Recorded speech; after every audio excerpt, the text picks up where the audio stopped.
Vote వేసే ముందు 2 సెకండ్లు ఆలోచించుకోవాలని ప్రజల్ని కోరారు ప్రియాంక గాంధీ. దేశం కోసం ప్రాణత్యాగం చేసిన ఇందిరా, రాజీవ్ను మోదీ అవమానిస్తున్నారని భావోద్వేగానికి లోనయ్యారు. దేశం కోసం త్యాగాలు చేసిన కుటుంబం తమదన్నారు. దేశం కోసం నా తల్లి తన మంగళసూత్రాన్ని త్యాగం చేశారన్నారు ప్రియాంక. బలిదానాలు మోదీకి అర్థం కావని, వాళ్లకు మోసం చేసుడే తెలుసన్నారు. ఎవరికి ఓటేస్తే భవిష్యత్తు ఉంటుందో ఆలోచించి ఓటేయాలన్నారు ప్రియాంక గాంధీ. समझ लीजिए भाई और बहनों, आपके दिलों में इस देश के लिए कुछ प्रेम होगा कि आप अपने बच्चों को सरहद पे भेजते हैं। एक भावना होगी देशभक्ति की, नौटंकी की नहीं जो आपके सामने ये लोग दिखाते हैं, नौटंकी की नहीं, असली देशभक्ति की भावना।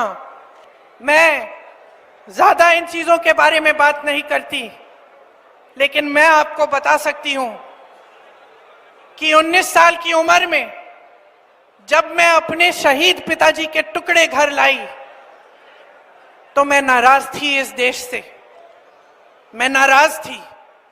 मैंने अपने पिता को हिफाजत से तुम्हारे पास भेजा और तुमने ये टुकड़े लौटा दिए मुझे, और वो टुकड़े इस झंडे में लपेटे हुए थे, देश के झंडे में। मैं नाराज थी। मेरी मां का मंगलसूत्र इस देश को कुर्बान है। मैं समझती हूं शहादत की का क्या मतलब है।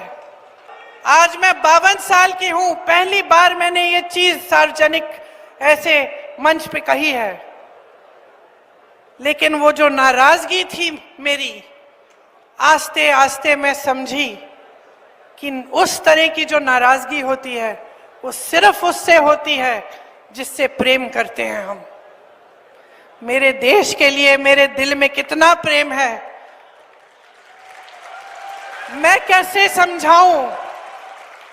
जब मोदी जी मंच पे खड़े होकर मेरे पिता को देशद्रोही बोलते हैं, जब मोदी जी कहते हैं कि मेरे पिताजी ने कोई कानून बदल दिया अपनी मां से विरासत लेने के लिए, तो मेरे दिल,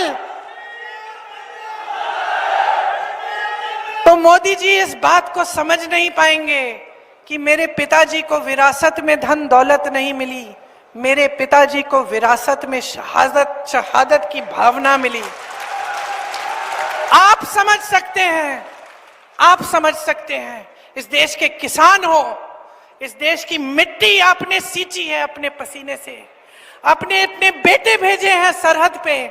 जब आपके बेटे शहीद होते हैं इस देश के लिए, तो मैं जानती हूं कि आपके दिल में क्या भावना है, क्योंकि वही भावना मेरे दिल में है। जो मोदी जी इंदिरा गांधी जैसी एक शहीद के बारे में उल्टी सीधी बातें करते हैं, जो मोदी जी इस भावना को देख के सिर्फ परिवारवाद देखते हैं लेकिन देशभक्ति नहीं देखते, देश की सेवा नहीं देखते, वो इस भावना को नहीं समझ सकते। मैं आपको ये कहने आई हूं, मैं आपको ये कहने आई हूं कि हमें देशद्रोही कहें, हमें घर से निकाल दें, मेरे भाई को संसद से निकाल दिया, हम पे केस डालें। मेरे भाई पे इतने केस डाल दिए कि कभी इधर कभी उधर, कभी गुजरात में कभी बिहार में वो जाता है कचहरी, जाएगा, कुछ भी कर ले, मार डालें, लेकिन ये भावना हमारे दिल से कोई नहीं निकाल सकता।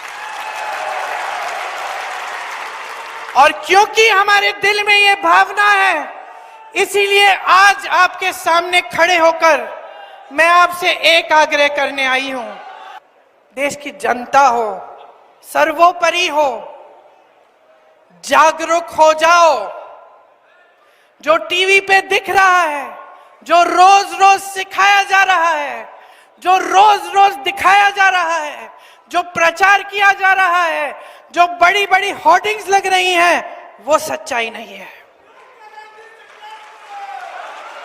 तुम्हारा जीवन सच्चाई है। तुम जो लाल शर्ट पहन के वहां बैठे हो, तुम्हारा जीवन सच्चाई है। जो तुम पीली शर्ट पहन के वहां बैठे हो, मेरी बहन जो नीली साड़ी पहनी है, तुम्हारा जीवन सच्चाई है। सच्चाई वो है जो तुम जी रहे हो। सच्चाई महंगाई है, सच्चाई बेरोजगारी है, सच्चाई एक सरकार है जिसके हित में इस देश का गरीब नहीं रहा। इस सच्चाई को पहचानो।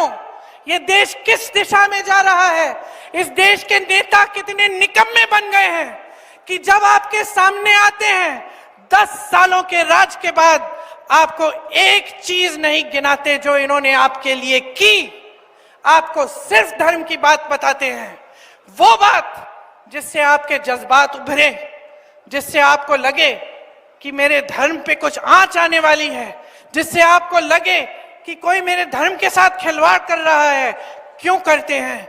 क्योंकि उसके जरिए आपका वोट लेते हैं और सत्ता में रहते हैं। पहचानिए इनको, इनकी सच्चाई को पहचानिए, समझ लीजिए कि क्या हो रहा है देश में। जो बेवकूफ बनाने की कोशिश कर रहा है उसको पहचानो, जिसने सालों के लिए, दशकों के लिए, पीढ़ियों के लिए आपके लिए काम किया, उसको पहचानो। और मैं ये नहीं कह रही हूं कि किसी नेता के लिए अपना वोट दो, मैं ये नहीं कह रही हूं कि मेरे लिए अपना वोट दो, कि कांग्रेस पार्टी को ही जाना चाहिए। मैं कह रही हूं अपना विवेक, अपने विवेक का इस्तेमाल करो, पहचानो असलियत को। और ये जो वोट है ना, ये अपने अधिकारों को मजबूत करने के लिए, अपने पैरों पे खड़े होने के लिए, अपने भविष्य को मजबूत बनाने के लिए, इस देश के भविष्य को बुलंद बनाने के लिए डालो, इस देश के संविधान को बचाने के लिए डालो, इस देश के अधिकार, आपके आरक्षण को बचाने के लिए डालो।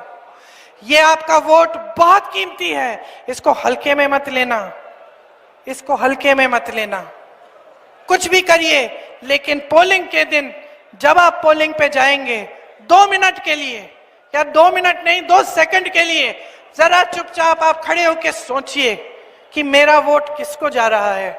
मेरे वोट से क्या मेरे गांव में विकास आएगा?